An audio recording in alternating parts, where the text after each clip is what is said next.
Krystal Klean started roughly 21 years ago.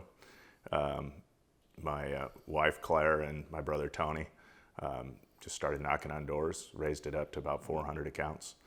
After getting it to about 400 accounts, then we started acquiring companies, and over a 21-year period of time, we purchased 21 different companies, and in that process, and then after 21 years, then we ended up selling to FLEETWASH, a national company, and we've been with them for roughly 3 years.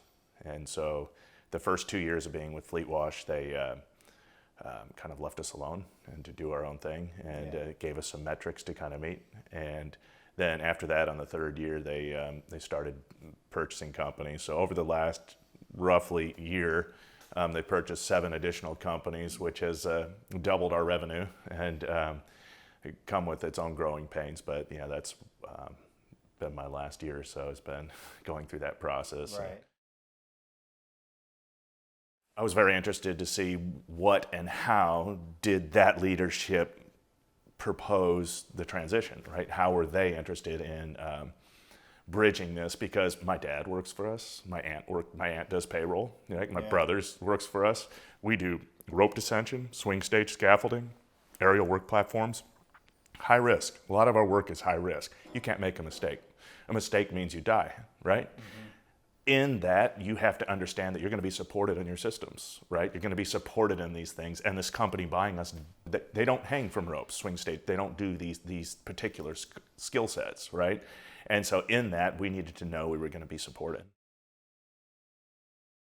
I won't forget the meetings that I had with Vito, the owner of FLEETWASH, and he sat there and he said, "Jeremy, I'm not in here to get more contracts. I'm in here to find the right people to represent me. I'm in here for you to know that if something is going well, I'm going to pay attention to it. And your profit margins and your company is something I want for me, but even more, I want you and your team. I want the people in your team to represent." Yeah. And I said, "Vito, this is crucial, because my average leader's been with me 10 to 15 years, and they're my family, right? My family is, they've showed up, they've had good salaries, good means of taking care of their families, and so they trust me. Their paychecks are there every other week. There's zero exception. They are paid. If I have to take the money out of my house, that's what happens. And they need that consistency of leadership to see that no matter what it takes, I will take care of them if it costs me something." And so I saw that same hunger in Vito.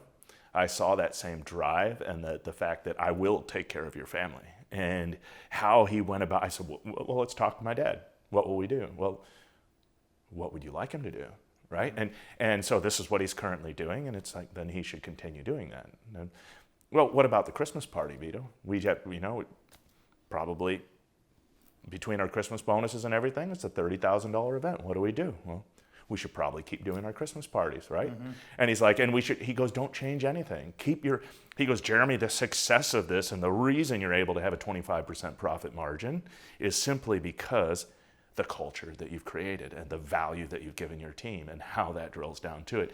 And because he valued the culture and he valued the different elements that went into supporting our company, and he understood that, he wasn't interested in changing and stirring things up so much. He was like, you just keep doing what you're doing. Yeah, any change is hard. Yeah. So I get to exercise humility again, right? Do I want to submit to another leader and to do this? Well, at times I'm used to being the boss, right? Mm-hmm. And so I have to surrender certain of my pride and different things and realize, okay, I'm used to winning a lot of the times, but right now it's time for me to listen.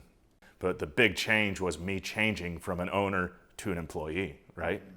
Now all of a sudden I'm sitting on a different leg of the stool. Yeah. And so in that different leg of the stool, now I'm accountable in a different way. And after 21 years of calling the shots and saying this is how it's going to be a lot of times, and realizing I still have the liberty as a manager of this division to say time out.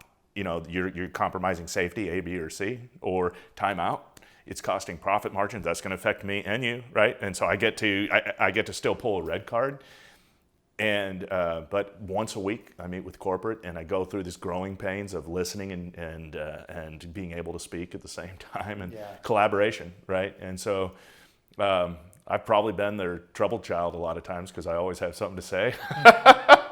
But I think we've kind of found our balance, is that I'm like, I really have to engage myself in listening to my boss in the same way that I listen to my customer.